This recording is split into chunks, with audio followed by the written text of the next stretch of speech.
Hello മുത്തുമണികളെ. അപ്പോ ഞാൻ എന്തിനാണ് ഇന്ന് വന്നത് എന്നറിയാമോ? കുറച്ചധികം കാര്യങ്ങൾ ചർച്ച ചെയ്യാൻ വേണ്ടിയിട്ടാണ്. അതായത് നമ്മുടെ ഷാജിക്ക് ഇപ്പൊ വീണ്ടും ഒരു പഴയ ലൈഫ് സ്റ്റൈല് വന്നിട്ടുണ്ട് അല്ലേ? നിങ്ങൾ ശ്രദ്ധിച്ചായിരുന്നോടാ? അതുപോലെ തന്നെ ശരിക്കും ആ കുഞ്ഞുങ്ങളെന്ന് പറയുന്നത് ഉപ്പയില്ലാത്ത മക്കളാണ്. ആ കുട്ടികളുടെ ഉപ്പ ഇന്ന് ജീവനോടെ ഇല്ല, ഈ ഭൂമിയിൽ തന്നെ ഇല്ല. ഒറിജിനൽ യത്തീം മക്കൾ. ആ മക്കൾക്ക് ലോകത്തിന്റെ നാനാഭാഗങ്ങളിൽ നിന്നും ഇപ്പോൾ സമ്മാനങ്ങൾ കിട്ടുന്നുണ്ട്. ഒരു താലിയുടെ പേരിൽ ഏറിൽ കയറി തുടങ്ങിയ ഷാജി ഇപ്പൊ നിലം തൊട്ടിട്ടുണ്ട്. അത് മാത്രമല്ല, ഒരു സമൂഹത്തിന്റെ മുന്നിൽ തന്നെ ഈ 5 മക്കളെയും വളർത്താൻ വേണ്ടിയിട്ട് അവരെങ്ങനെയുള്ള ഒരു സ്ത്രീയോ ആയിക്കോട്ടെ, പക്ഷെ ആ 5 മക്കളെയും ചേർത്ത് പിടിച്ചുകൊണ്ട് അവരുടെ മക്കൾക്ക് വേണ്ടിയിട്ട് ജീവിക്കുന്ന ഒരു സ്ത്രീ തന്നെയാണ് ആ സ്ത്രീ എന്നുള്ളത്. എനിക്ക് എൻ്റെ കാഴ്ചപ്പാടിൽ അവരൊരു സമ്പൂർണയായ ഒരു ഉമ്മയാണ് എന്ന് എനിക്ക് പറയാനായിട്ട് സാധിക്കും. അതിന്റെ കാരണം എന്താണെന്ന് വെച്ച് കഴിഞ്ഞാൽ, ഈ കുട്ടികളെന്ന് പറയുന്നത് 5 ആൺകുട്ടികളാണ്. നമുക്കറിയാം, നമ്മുടെ മക്കളെ അച്ഛനമ്മമാർ ചേർന്ന് വളർത്തിയാൽ പോലും ചില അസ്വാരസ്യങ്ങളും ചില ബുദ്ധിമുട്ടുകളും ഒക്കെ മക്കള് കാണിക്കാറുണ്ട്. അപ്പോ ഈ കുഞ്ഞുങ്ങളുടെ ഉപ്പ എന്ന് പറയുന്നത് സൂയിസൈഡ് ചെയ്ത ഒരാളാണ്.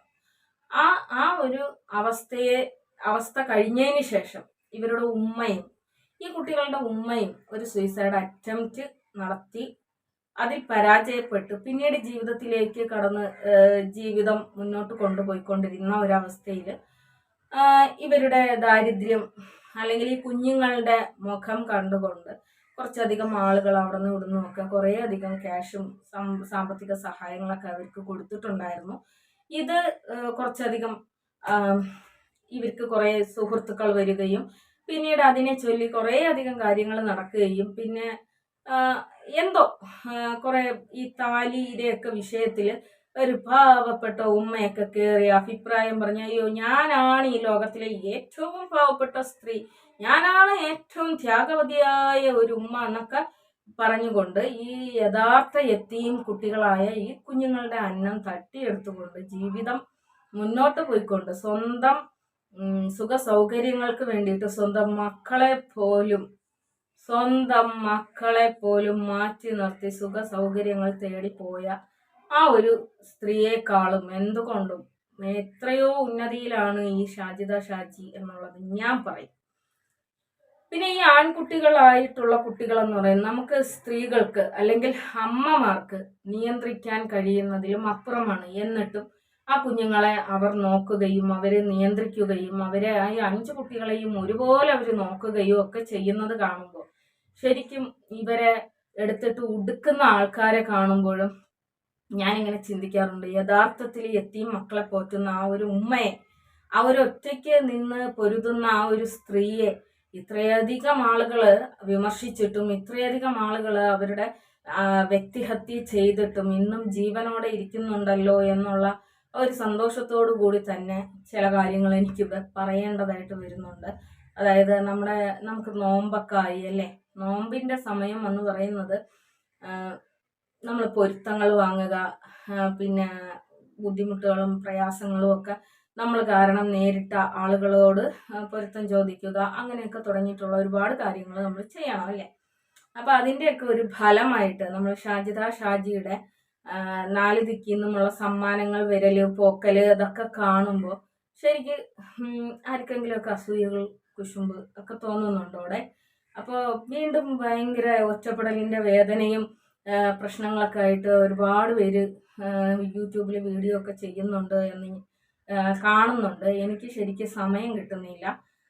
പിന്നെ ഞാൻ എന്തുകൊണ്ടാണ് ഒരു പർട്ടിക്കുലർ വ്യക്തിനെ കുറിച്ച് ഞാൻ സംസാരിച്ചു കൊണ്ടിരുന്ന ഞാൻ പെട്ടെന്ന് സൈലന്റ് ആയത് എന്ന് ആരെങ്കിലും ചിന്തിക്കുന്നുണ്ട് എങ്കിൽ, ഒന്നാമത്തെ കാര്യം, ഓടി നടന്ന് അവിഹിതമുണ്ടാക്കി പല സ്ഥലങ്ങളിൽ നിന്നും പലരാലെ പിടിക്കപ്പെട്ട് പലരും പല കഥകളും പലയിടത്തു നിന്നും പറഞ്ഞുകൊണ്ട് അതിൽ കുറച്ച് കഥകൾ ഞാനും കേട്ട് ഞാനതിൽ 2-3 കഥകൾ പുറത്തിട്ടപ്പോൾ തന്നെ അയ്യോ എന്നെ അവിഹിതം പറഞ്ഞേ എന്ന് പറഞ്ഞുകൊണ്ട് ഏതോ ഒരു തീയുടെ ഭർത്താവിൻ്റെ കൂടെ ഇറങ്ങിപ്പോയി. അയ്യോ ഞാൻ അവിഹിതം കേട്ട് തളർന്നിട്ടാണ് ഞാൻ അങ്ങനെ ആക്കിയത്, ഞാൻ ഇങ്ങനെ ആക്കിയത് എന്നൊക്കെ പറഞ്ഞുകൊണ്ട് എല്ലാ പഴിയും കൂടി എൻ്റെ തലയിൽ കൊണ്ടുവന്ന് ഇട്ടേക്കുന്നടേ. നിങ്ങൾ ഇതൊന്നും കണ്ടില്ലായിരുന്നു. അപ്പം ഞാനിങ്ങനെ ചിന്തിച്ച ഒരു കാര്യം എന്ന് പറയുന്നത്, എന്തായിരുന്നാലും ചില കാര്യങ്ങൾ നടന്നേ പറ്റൂ, സമയോചിതമായി നടന്നേ പറ്റൂ. ആ ഒരു സമയത്ത് പല ആളുകളുടെയും സ്വരച്ചേർച്ച ഇല്ലായിക എന്ന് പറയുന്നത് അത് എൻ്റെ നാവിലെ ഗുളികം കാരണമാണ് എന്ന് പറയിപ്പിക്കണ്ട എന്ന് പറഞ്ഞിട്ടാണ് ഞാൻ മാറി നിൽക്കുന്നതും കുറേയധികം കാര്യങ്ങളെക്കുറിച്ച് സംസാരിക്കാതെ മാറി നിൽക്കുന്നതും. അപ്പോഴാണ് ഇന്ന് എന്നെ കുറച്ചധികം ആളുകൾ വിളിച്ചിട്ട് നിങ്ങൾക്ക് എന്തെങ്കിലും കേസുണ്ടോ, വഴക്കുണ്ടോ, പ്രശ്നങ്ങളുണ്ടോ എന്നൊക്കെ ചോദിച്ചതിൻ്റെ അടിസ്ഥാനത്തിൽ കുറച്ച് കാര്യങ്ങൾ ഞാൻ നിങ്ങളോട് സംസാരിക്കാൻ വേണ്ടിയിട്ടാണ് ഞാൻ വന്നിരിക്കുന്നത്. നിലവിൽ ഞാൻ ആരെയും കൊന്നിട്ടോ കൊല വിളിച്ചിട്ടോ ആരെയും ഭീഷണിപ്പെടുത്തിയിട്ടോ ആരുടെയും ഉമ്മേനെ വേശ്യ എന്ന് പറഞ്ഞിട്ടോ ആരുടെയും പ്രായപൂർത്തിയാവാത്ത പെൺമക്കളെ അന്യ പുരുഷന്മാരായിട്ട് ചേർത്ത് പറയുകയോ ഒന്നും തന്നെ ഞാൻ ചെയ്തിട്ടില്ല. ഇനി ഞാൻ എന്തെങ്കിലും ചെയ്തിട്ടുണ്ടെങ്കിലോ അല്ലെങ്കിൽ ഞാൻ പറഞ്ഞിട്ടുള്ള കാര്യങ്ങളോ തന്നെ ഒരു ദേഷ്യത്തിന്റെ പുറത്ത് ഞാൻ പറഞ്ഞതായിട്ടുള്ള ഒരു കാര്യങ്ങളും ഇല്ല. അതൊക്കെയും തന്നെ എനിക്ക് തെളിയിക്കാൻ വേണ്ടിയിട്ട് സാധിക്കുന്ന കാര്യങ്ങൾ തന്നെയാണ്.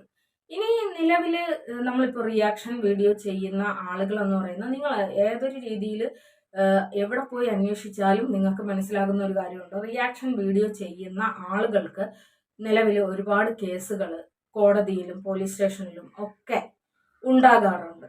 ഇപ്പം എന്നെ സംബന്ധിച്ചിടത്തോളം എൻ്റെ പേരിൽ പോലീസ് സ്റ്റേഷനുകളിൽ ഒന്നും തന്നെ യാതൊരു തരത്തിലുള്ള കേസുകളോ ഒന്നും തന്നെ ഇല്ല. പിന്നെ എന്നെ കുറച്ചധികം പോലീസുകാർ പല കാര്യങ്ങൾക്കായിട്ട് എന്നെ വിളിച്ചിട്ടുണ്ട്. അവർക്ക് സാധുവായ ഒരു രീതിയിൽ തന്നെ എനിക്ക് മറുപടി പറയാൻ വേണ്ടിയിട്ട് സാധിച്ചിട്ടുമുണ്ട്.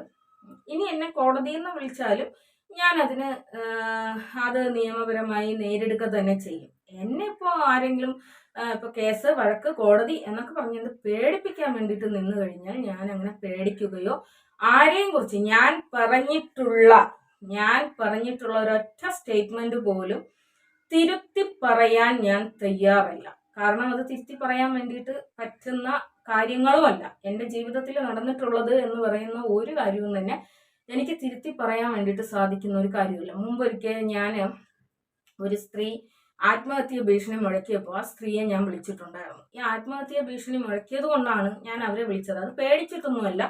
3 കുഞ്ഞു മക്കളുടെ മുഖം എൻ്റെ മുന്നിൽ തെളിഞ്ഞത് കൊണ്ടാണ് ഞാൻ അവരെ വിളിച്ചത്. പക്ഷേ ശരിക്ക് അവരോട് സംസാരിച്ചു കഴിഞ്ഞപ്പോഴാണ് ഞാൻ അറിയുന്നത് ഞാൻ പറഞ്ഞത് എത്രയോ കുറവാണ്. ഞാൻ പറഞ്ഞതിനേക്കാൾ ഡേഞ്ചർ ആയിട്ടുള്ള സ്വഭാവ വൈകല്യത്തിൻ്റെ ഉടമയാണ് ആ സ്ത്രീ എന്നുള്ളത് ഞാൻ ആ കാലഘട്ടത്തിലാണ് വീണ്ടും കുറച്ചുകൂടി ആഴത്തിൽ മനസ്സിലാക്കുന്നത്. പക്ഷെ അന്ന് ആ കാര്യങ്ങളെക്കുറിച്ച് എനിക്ക് പൊതുവിൽ പറയാൻ വേണ്ടിയിട്ട് സാധിക്കാത്ത ഒരവസ്ഥയിലേക്ക് ഞാൻ മാറുകയായിരുന്നു. പക്ഷെ എന്തുകൊണ്ടോ പടച്ച തമ്പുരാന്റെ ഒരു കളി എന്നൊക്കെ പറയുന്നത് പോലെ വീണ്ടും ആ സ്ത്രീ എൻ്റെ സുഹൃത്തിന്റെ ജീവിതത്തിൽ എരച്ചു കയറിയപ്പോൾ ഞാൻ നിർബന്ധിത ഘട്ടത്തിലേക്ക് എത്തുകയായിരുന്നു. ഇവരെ കുറിച്ചുള്ള കൂടുതൽ കാര്യങ്ങൾ എനിക്ക് പറയേണ്ടതായിട്ട് എനിക്ക് വന്നിട്ടുണ്ട്. സത്യത്തിൽ ഇപ്പോഴും പല കാര്യങ്ങളും ഞാൻ മറച്ചു വെക്കുന്നുണ്ട്. അത് മറച്ചു വെക്കുന്നത് സമൂഹത്തിനെ പേടിച്ചിട്ടോ അല്ലെങ്കിൽ അവരുടെ കുടുംബത്തെ പേടിച്ചിട്ടോ അവരുടെ മാതാപിതാക്കളെ പേടിച്ചിട്ടോ ആരെയും പേടിച്ചിട്ടല്ല. അത് നമ്മൾ പറയേണ്ടുന്ന ഒരു സമയമാകുമ്പോൾ നമ്മൾ പറയുന്നതാണ് എപ്പോഴും കറക്റ്റ് ആയിട്ടിരിക്കുന്ന ഒരു കാര്യം എന്ന് പറയുന്നത്. അപ്പൊ അതുകൊണ്ട് തന്നെ ചില കാര്യങ്ങൾ ഞാൻ ഒരുപാട് മാറ്റി വെച്ചിട്ടുണ്ട് പിന്നീട് പറയാൻ വേണ്ടിയിട്ട്. പിന്നീടുള്ള കാര്യം എന്ന് പറയുന്നത്, എനിക്ക് ഒരുപാട് ജോലികളുണ്ട്, ഒരുപാട് ഉത്തരവാദിത്വങ്ങളുണ്ട്. എന്നെ സംബന്ധിച്ചിടത്തോളം യൂട്യൂബ് എന്ന് പറയുന്നത് എൻ്റെ ജീവിത വരുമാന മാർഗമല്ല. എൻ്റെ ജീവിത വരുമാന മാർഗം എന്ന് പറയുന്നത് എൻ്റെ തൊഴിലാണ്. അതുപോലെ എൻ്റെ മക്കളെന്ന് പറയുന്നത് എപ്പോഴും എൻ്റെയോ എൻ്റെ ഭർത്താവിൻ്റെയോ, അതായത് എൻ്റെ മക്കൾ കഴിക്കുന്ന ഭക്ഷണം അത് എൻ്റെ മക്കൾക്ക് അവകാശപ്പെട്ട ഭക്ഷണം തന്നെ ആയിരിക്കണം എന്നുള്ളത് എൻ്റെ ഭയങ്കര നിർബന്ധമായിട്ടുള്ള ഒരു കാര്യമാണ്. ഒരാളിനെയും പറ്റിച്ചോ വഞ്ചിച്ചോ എനിക്ക് എൻ്റെ മക്കളെ തിന്നിപ്പിക്കാൻ എനിക്ക് ഇഷ്ടമില്ല. രണ്ടാമതുള്ള വിഷയം എന്ന് പറയുന്നത്, ഇന്ന് എന്നെ വിളിച്ച് സംസാരിച്ച കുറച്ചധികം ആൾക്കാരെങ്കിലും ആകുലതയോടുകൂടിയാണ് വിളിച്ചിട്ടുള്ളത്. അത് എന്നെ കുറിച്ചല്ല, ഈ കേൾക്കുന്നതൊക്കെ സത്യമാണോ എന്നുള്ള ഒരു കാര്യത്തിലാണ് എന്നെ വിളിച്ചിട്ട് സംസാരിച്ചിരിക്കുന്നത്. അവരോട് എനിക്ക് പറയാനുള്ള കാര്യം എന്ന് പറയുന്നത്, നമ്മുടെ ഷാജിദ ഷാജിയുടെ ജീവിതം കണ്ട് അസൂയപ്പെട്ടുകൊണ്ട് ഷാജിദ ഷാജിക്ക് അവിടുന്ന് ഇവിടുന്നുമൊക്കെ സമ്മാനങ്ങളും മറ്റു കാര്യങ്ങളൊക്കെ കിട്ടുന്നത് കണ്ടുകൊണ്ട് ചില ആളുകൾ ചില വ്യക്തികളുടെ വ്യക്തി ജീവിതങ്ങളിലേക്ക് ഇരച്ചു കയറി തട്ടിപ്പറിക്കാൻ വേണ്ടിയിട്ട് ശ്രമിക്കുന്നു. അതിന്റെ ഭാഗമായിട്ട് ചില ആക്ടിങ്ങിന് ഓസ്കാർ അവാർഡ് നേടിയ ചില സ്ത്രീകൾ അതിന്റെ പിന്നാലെ, അതായത് ഈ ഷാജിദയുടെ സമ്മാനവുമായിട്ട് ബന്ധപ്പെട്ടിട്ട് അത് തട്ടിയെടുക്കാൻ വേണ്ടിയിട്ട് ഓടിച്ചാടി കളിക്കുന്നുണ്ട് എന്നുള്ളതാണ് എനിക്ക് നിങ്ങളോട് പറയാനുള്ളത്. ഇവിടെ എല്ലാ കാര്യങ്ങളും നമ്മൾ കണ്ണടച്ച് വിശ്വസിക്കാൻ വേണ്ടിയിട്ട് നിൽക്കരുത്. ഇനി ഇതിലും കൂടുതൽ എന്നല്ല, ഇതിനെക്കുറിച്ച് നിരന്തരം എനിക്ക് താല്പര്യമില്ലാത്തത് കൊണ്ടാണ് ഞാൻ നിങ്ങളോട് ഒരു കാര്യം കൂടി പറഞ്ഞുകൊണ്ട് ഈ ഒരു വിഷയം ഞാൻ നിർത്താനായിട്ട് ആഗ്രഹിക്കുന്നുണ്ട്. ശരിക്കും നമ്മളെ ചുറ്റിനും നോക്കിക്കഴിഞ്ഞാൽ നമ്മുടെ സഹായം അർഹതപ്പെട്ടവരും നമ്മുടെ സഹായം ആവശ്യമുള്ളവരുമായിട്ടുള്ള നിരവധി ആളുകൾ നമ്മുടെ ചുറ്റിനുമുണ്ട്. നമ്മുടെ സമൂഹത്തിൽ 50% ആളുകൾ എന്ന് പറയുന്നത്, സ്ത്രീകൾ എന്ന് പറയുന്നത്, ഭർത്താവ് കൂടെ ജീവിക്കുന്നുണ്ടായിട്ടും സ്വയം തൊഴിലും അല്ലെങ്കിൽ അവരെ കൊണ്ട് സാധിക്കുന്ന തരത്തിലുള്ള മറ്റു തൊഴിലുകളും ചെയ്തുകൊണ്ട് അവരുടെ മക്കളെ പോറ്റുന്ന ഒരുപാട് 50% സ്ത്രീകൾ ജീവിക്കുന്ന നാട്ടിലാണ് നമ്മൾ ജീവിക്കുന്നത് എന്നുള്ളത്. ചില ആളുകളെങ്കിലും മുട്ടാപ്പോക്ക് ന്യായങ്ങൾ, അതായത് എൻ്റെ മക്കൾ എന്ന് പറയുന്നത് അത് എൻ്റെ ബാധ്യതയാണ്, അത് ഏത് ഘട്ടത്തിലായാലും എൻ്റെ മക്കൾ എന്ന് പറയുന്നത് എൻ്റെ ബാധ്യതയുമല്ല. നമ്മൾ ഒരിക്കലും നമ്മുടെ മക്കളെ ഈ ഭൂമിയിലേക്ക് കൊണ്ടുവന്നിരിക്കുന്നത് നമ്മുടെ മക്കളോട് ചോദിച്ചിട്ടല്ല. മോളെ ഞങ്ങള് നിന്നെ ഈ ഭൂമിയിലേക്ക് കൊണ്ടുവരട്ടെ, നീ കഷ്ടപ്പെട്ടിട്ട് ജീവിക്കോ, നിന്നെ ഞങ്ങൾ എങ്ങനെയാണ് വളർത്തേണ്ടത് എന്നൊന്നും ചോദിച്ചിട്ടല്ല നമ്മൾ ഒരിക്കലും നമ്മുടെ മക്കളെ ഈ ഭൂമിയിലേക്ക് കൊണ്ടുവന്നേക്കുന്നത്. നമ്മൾ ഈ ഭൂമിയിലേക്ക് അവർക്ക് ജന്മം നൽകി ഈ ഭൂമിയിലേക്ക് കൊണ്ടുവന്നിട്ടുണ്ട് എങ്കിൽ മറ്റാളുകൾ ചെയ്യുന്നത് പോലെ തന്നെ നമ്മുടെ മക്കളെ വളർത്തുക എന്ന് പറയുന്നത് ആരുടെ ഉത്തരവാദിത്വമാണ്? മറ്റൊരു സ്ത്രീയുടെ ഭർത്താവല്ല ഒരിക്കലും നമ്മുടെ കുഞ്ഞുങ്ങളെ നോക്കുക എന്ന് പറയുന്നത്. നമുക്ക് കൈയും കാലും ആരോഗ്യവും എല്ലാം ഉണ്ടായിട്ടും ഇന്നും എൻ്റെ മക്കൾ എനിക്ക് ബാധ്യതയാണ്, അല്ലെങ്കിൽ എൻ്റെ മക്കളെ നോക്കുക എന്ന് പറയുന്നത് മറ്റുള്ളവർ ചെയ്യണം, എനിക്കിതിനൊന്നും പറ്റൂല എന്നൊക്കെ പറയുന്ന ആളുകളെ പ്രോത്സാഹിപ്പിക്കുന്ന നിങ്ങളൊന്ന് ഒരു കാര്യം ചിന്തിക്കുക. നിങ്ങൾ ഒരുപാട് കഷ്ടപ്പെട്ടിട്ടും ബുദ്ധിമുട്ടിയിട്ടുമാണ് നിങ്ങൾ നിങ്ങളുടെ കുടുംബത്തിനെ പോറ്റുന്നത്.